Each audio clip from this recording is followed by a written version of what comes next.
जय हिंद दोस्तों, नमस्कार। बात कर लेते हैं अभी की सबसे बड़ी खबर की, जहां सबसे पहले आपको बताएंगे दोस्तों उस अमेरिका में जहां पर डोनाल्ड ट्रंप कहने लगे हैं कि ब्रिक्स खत्म होना चाहिए, ब्रिक्स की मीटिंग नहीं होनी चाहिए। लेकिन दोस्तों अमेरिका में ही सीना ठोकर भारत ने करवा दी ब्रिक्स की बहुत बड़ी मीटिंग। बताएंगे कैसे। जो देश ब्रिक्स के खिलाफ था दोस्तों, उसी देश में कैसे ब्रिक्स की मीटिंग हुई, सबसे बड़ी खबर आपको बताएंगे। और मीटिंग तो मीटिंग, पहलगाम आतंकी हमले के खिलाफ सारे देश एक साथ एकजुट दिखाई दिए दोस्तों, लगे हाथ। तो आपको बताएंगे भारतीय पत्रकार ने सीमा पार आतंकवाद पर पूछ लिया सवाल, तो भाग खड़े हुए शहबाज शरीफ। पाकिस्तान प्रधानमंत्री की कर दी बोलती बंद, जी हां। और वहीं यूनाइटेड नेशन में बहुत हिंदुत्व पर बोल रहे थे शहबाज। भारत ने याद दिला दिया ओसामा बिन लादेन अमेरिका की धरती पर, जी हां। वहीं आपको बताएंगे पाकिस्तान को संयुक्त राष्ट्र से निकालो बाहर, ये नहीं है यूनाइटेड नेशन के लायक। बताएंगे भारत पर हमले का जिम्मेदार बताते हुए किसने यह बड़ी बात कह दी दोस्तों।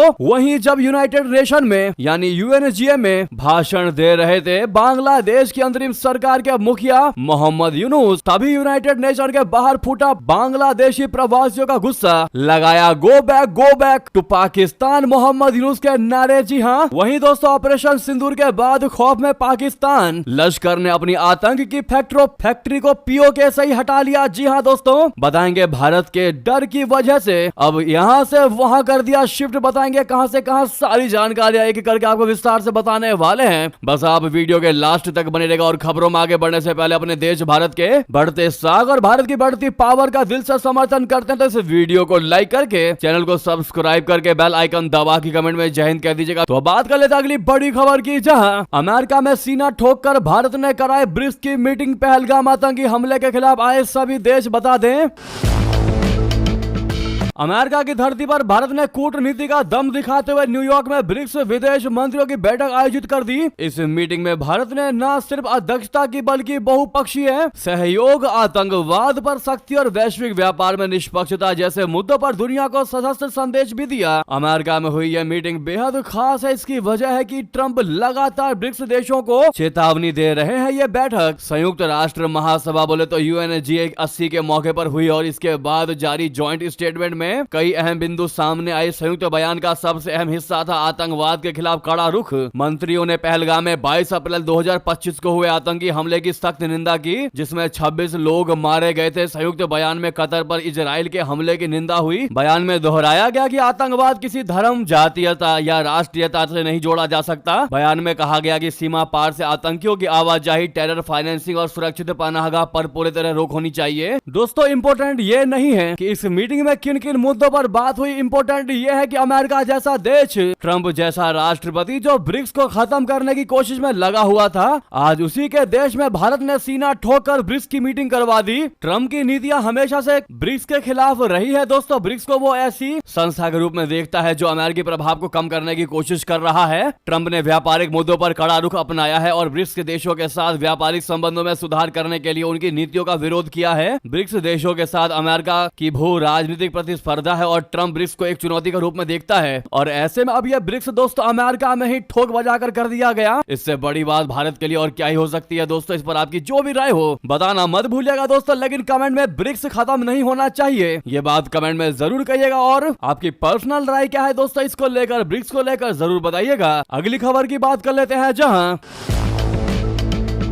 इधर भारतीय पत्रकार ने सीमा पार आतंकवाद पर पूछ लिया शहबाज शरीफ से सवाल, तो खड़े खड़े भागने लगे। जी हां, पाकिस्तानी प्रधानमंत्री की बोलती कर दी बंद। बता दें संयुक्त राष्ट्र महासभा के अधिवेशन में भाग लेने पहुंचे पाकिस्तान के प्रधानमंत्री शहबाज शरीफ को उस समय असहज स्थिति का सामना करना पड़ा जब एक भारतीय पत्रकार ने उनसे सीमा पार आतंकवाद को लेकर सवाल पूछ लिया। भारतीय पत्रकार के सवाल पर शहबाज शरीफ को कोई जवाब नहीं देते बना। यह वाकया दोस्तों संयुक्त राष्ट्र के अंदर हुआ जब शहबाज शरीफ पाकिस्तानी प्रतिनिधि मंडल के साथ निकल रहे थे। उसी दौरान एएनआई की पत्रकार आयुषी अग्रवाल ने उनसे सीमा पार आतंकवाद पर कड़ा सवाल पूछ लिया। भारतीय पत्रकार ने पूछा कि प्रधानमंत्री शरीफ कब आप सीमा पार से जारी आतंकवाद को रोकने जा रहे हैं। इस सवाल पर शरीफ को कोई जवाब देते नहीं बना और अपने प्रतिनिधिमंडल के साथ चुपके से निकलने लगे। लेकिन वहीं मुड़कर उन्होंने कुछ कहने की कोशिश की और सीधे चले गए, क्योंकि उनको पता था कि यह सवाल ऐसा पेचीदा है कि उसका जवाब वो दे नहीं पाएगा, क्योंकि आतंकिस्तान का पाकिस्तान पाकिस्तान बनना अब मुश्किल ही नहीं नामुमकिन है। इतना ही नहीं दोस्तों, यूनाइटेड नेशन में हिंदुत्व पर शहबाज शरीफ के बयान के बाद भारत ने याद दिला दिया उसामा बिन लादेन, दिया तगड़ा जवाब। जी हाँ, जैसा कि आपको पता है पाकिस्तान के प्रधानमंत्री शहबाज शरीफ ने यूनाइटेड नेशन में भारत के खिलाफ डींगे हाँकी है दोस्तों, झूठे झूठे बयान दिए थे। अब उन्हें उतनी ही फजीहत भी झेलनी पड़ रही है। संयुक्त राष्ट्र महासभा में वो जोश जोश में थोथे दावे करते चले गए, लेकिन जब भारत ने चुन चुन कर जवाब देना शुरू किया तो सारी दुनिया के सामने एक बार फिर पाकिस्तान की हवा निकल गई, शहबाज की हेकड़ी निकल गई। शहबाज शरीफ ने जब ऑपरेशन सिंदूर के बाद अपनी जीत का दावा किया तो भारत ने तंज कसते हुए कह दिया कि अगर जले हुए एयरबेस से उसकी जीत साबित होती है तो वो इसका आनंद ले सकता है। जी हाँ, शहबाज शरीफ ने भारत ही नहीं हिंदुत्व पर भी हमला किया। शहबाज ने कहा था कि भारत में कट्टरपंथी हिंदुत्व दुनिया के लिए चुनौती बन गया है। इस बात पर भारत ने पाकिस्तान की बखिया उधेड़ कर रख दी।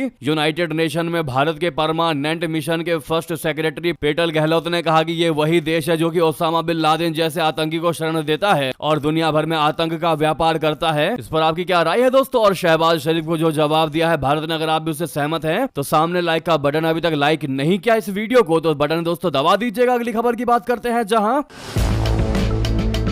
इधर शहबाज शरीफ के यूएनजीए भाषण पर बलूच नेता भी भड़क उठे दोस्तों, कहने लगे पाकिस्तान को संयुक्त राष्ट्र से बाहर निकालो, इसका कोई अधिकार नहीं है यूनाइटेड नेशन में रहने का। बलूच नेता मीर यार बलूच ने कहा कि पाकिस्तान ने अपनी स्थापना के बाद से ही अपने पंजाब प्रांत का इस्तेमाल न केवल पड़ोसी देश और विश्व शक्तियों के खिलाफ किया है बल्कि बलूचिस्तान गणराज्य जैसे संप्रभु देश पर भी जबरन और अवैध रूप से कब्जा कर लिया है। मीर यार ने आगे कहा कि पाकिस्तान ने संयुक्त राष्ट्र के मंच पर आतंकवाद के खिलाफ युद्ध में भागीदार होने का दिखावा किया, जबकि वास्तव में उसकी सेना डीप स्टेट पहले से ही यानी पहले दिन से ही आईएसआईएस और अलकायदा को सुरक्षित पनाहगाह दे रहे हैं। मेरे यार बलूच ने शहबाज शरीफ को कठपुतली प्रधानमंत्री बताया और कहा कि उन्होंने संयुक्त राष्ट्र महासभा को बलूचिस्तान की स्थिति के बारे में अंधेरे में रखा है। अभिव्यक्ति की आजादी की बात करने वाले पाकिस्तान से पूछना चाहिए कि उसे पूरे अगस्त महीने में बलूचिस्तान में इंटरनेट क्यों बंद कर दिया, जिसके 6 करोड़ बलूच बाकी दुनिया से कट गए। उन्होंने ये कहा कि बलूचिस्तान की 6 करोड़ आबादी को अपनी राष्ट्रीय भाषा में पढ़ने लिखने की इजाजत नहीं है। उन्होंने पाकिस्तान पर युद्ध अपराध करने का आरोप लगाया और कहा कि यहाँ बलूचों को झूठे मामलों में फंसाया जाता है, बलूच छात्रों को पढ़ाई से रोका जाता है, डॉक्टरों को निशाना बनाया जाता है, बलूच वकीलों की अदालतों से अगवा कर फर्जी मुठभेड़ों में मार दिया जाता है, बलूच बच्चों और महिलाओं को शांतिपूर्ण रैलियों और प्रदर्शनों में हिस्सा लेने की सजा के तौर पर गोली मार दी जाती है। जैसा कि शहबाज शरीफ ने महासभा में संबोधन में पाकिस्तान के अंदर आतंकवादी ठिकानों पर भारत के हमलों का भी जिक्र किया था। अब इस पर पलटवार करते हुए मीर यार बलूच ने कहा कि ऑपरेशन सिंदूर में मारे गए जिहादी समूहों की तारीफ करना इस बात का प्रमाण है कि पहलगाम हमले में शामिल चरमपंथी पाकिस्तान के अपने लोग थे। उन्होंने खैबर पख्तूनख्वा में पाकिस्तानी वायुसेना के हवाई हमलों का जिक्र किया जिसमें लगभग 30 लोग मारे गए थे। जी हाँ दोस्तों, ऐसे में मीर यार बलूच के बात का अगर आप भी समर्थन करते और मानते कि वाकई में पाकिस्तान को कोई अधिकार नहीं है संयुक्त राष्ट्र में रहने का और उसको तुरंत प्रभाव से संयुक्त राष्ट्र से बाहर निकाल देना चाहिए क्योंकि वो पाकिस्तान नहीं बल्कि आतंकिस्तान है, तो अपनी राय जरूर दीजिएगा। लेकिन दोस्तों रिक्वेस्ट है वीडियो को शेयर अवश्य करिएगा वीडियो के लास्ट में, जहां पर भी आपका ग्रुप हो व्हाट्सएप फेसबुक एक्स पर जरूर शेयर करिएगा। साथ ही साथ आपको बता दें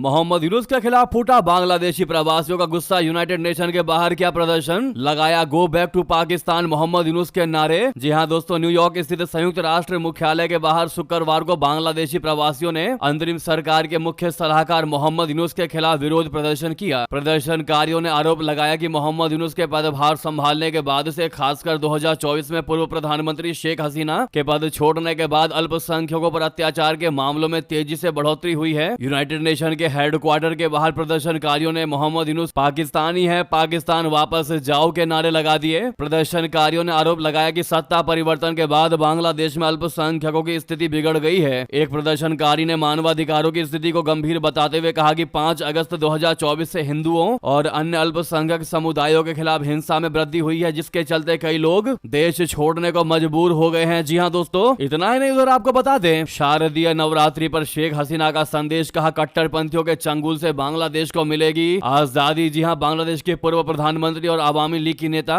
शेख हसीना ने शारदीय नवरात्रि के अवसर पर देशवासियों को हार्दिक शुभकामनाएं दी। अपने संदेश में उन्होंने देश के सामने मौजूद गंभीर संकटों का जिक्र करते हुए कहा कि आवामी लीग को उम्मीद है कि बांग्लादेश की जनता एक बार फिर इन चुनौतियों पर विजय प्राप्त करके अपनी आजादी को पुनः स्थापित करेगी। शेख हसीना ने अपने संदेश में कहा कि शारदीय उत्सव के इस अवसर पर मैं सभी देशवासियों को अपनी हार्दिक शुभकामनाएं और प्यार भेजती हूँ। रीति रिवाजों रिवाजों और प्रार्थनाओं के साथ साथ इस त्योहार के सामाजिक और सांस्कृतिक पहलू हम सभी के लिए महत्वपूर्ण है, जो इसे धर्म और जाति से परे सार्वभौमिक बनाते हैं। बता दें कि पिछले साल कोटा सिस्टम के खिलाफ शुरू हुआ छात्रों का विरोध प्रदर्शन हिंसक हो गया था और 5 अगस्त को शेख हसीना को देश छोड़कर भागने पर मजबूर होना पड़ा। वो तब से भारत में ही रह रही हैं। जी हाँ, इसी बीच दोस्तों ये थी की सारी बड़ी खबरें। आपको खबर कैसी लगी कमेंट बताना बिल्कुल मत भूलिएगा। लगे हाथ तो वीडियो को लाइक करके चैनल को सब्सक्राइब करके बेल आइकन दबा के कमेंट में जय हिंद अवश्य कह दीजिएगा। मिलते हैं अगली बड़ी खबर में। बहुत बहुत धन्यवाद, बहुत बहुत आभार। जय हिंद, जय भारत।